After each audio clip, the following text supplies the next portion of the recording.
எவரும் இல்லாமலே பூக்களும் வாசம் வீசுது. உறவும் இல்லாமலே இருமனம் ஏதோ பேசுது. எவரும் சொல்லாமலே குயிலெல்லாம் தேனா பாடுது.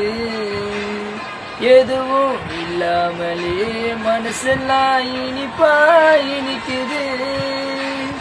ஓட நீரோட இந்த உலகம் அதுபோல ஓடும், அது ஓடும் இந்த காலம் அதுபோல நிலையா நில்லாது நினைவில் வரும் நிறங்களில் தென்றல் வந்து தேடும் போது என்ன வண்ணமோ மனசு